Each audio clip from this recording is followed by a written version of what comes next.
একটি ছোট্ট গ্রামের একদম শেষ প্রান্তে থাকতেন এক গরিব বৃদ্ধ দাদি।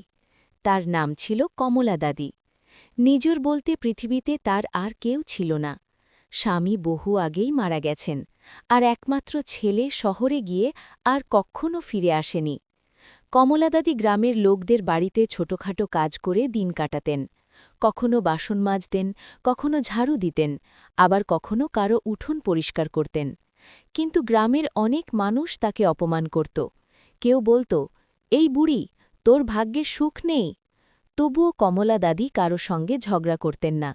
তিনি শুধু আকাশের দিকে তাকিয়ে বলতেন, হে ভগবান, আমি গরিব হতে পারি, কিন্তু আমার মনটা খারাপ করো না। একদিন খুব ভোরে কমলা দাদি জঙ্গলের পাশের পুরনো পথ দিয়ে শুকনো কাঠ কুড়াতে যাচ্ছিলেন। হাঁটতে হাঁটতে হঠাৎ তিনি একটা পুরনো বটগাছের নিচে মাটির একটা অংশ একটু উঁচু হয়ে থাকতে দেখলেন। তার মনে কৌতূহল জাগল। তিনি লাঠি দিয়ে মাটি খুঁচিয়ে দেখতে লাগলেন। হঠাৎ ঠং একটা ধাতব শব্দ শোনা গেল। দাদির বুক ধরফর করতে লাগল।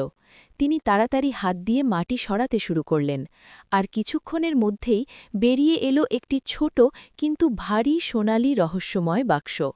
দাদি বাক্সটা বুকে জড়িয়ে দ্রুত নিজের কুঁড়েঘরে নিয়ে এলেন। দরজা বন্ধ করে ধীরে ধীরে বাক্সটা খুললেন, আর ভেতরে যা দেখলেন তা দেখে তিনি স্তব্ধ হয়ে গেলেন। সোনার কয়েন, গয়না আর একটি পুরনো চিঠি। চিঠিতে লেখা ছিল, যে এই বাক্স খুঁজে পাবে সেই যেন এই ধন শুধু নিজের জন্য না রাখে।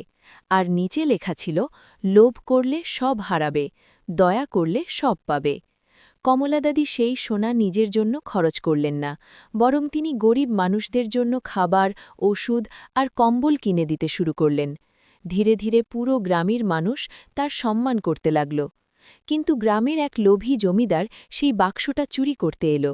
সে বাক্সটা খুলতেই হঠাৎ ভয়ঙ্কর আলো, কালো ধোঁয়া আর অদ্ভুত ছায়া বেরিয়ে এলো। ভয়ে সে মাটিতে পড়ে গেল। সে বুঝতে পারল, লোভ মানুষকে অন্ধ করে, আর দয়া মানুষকে সত্যিকারের ধনী বানায়।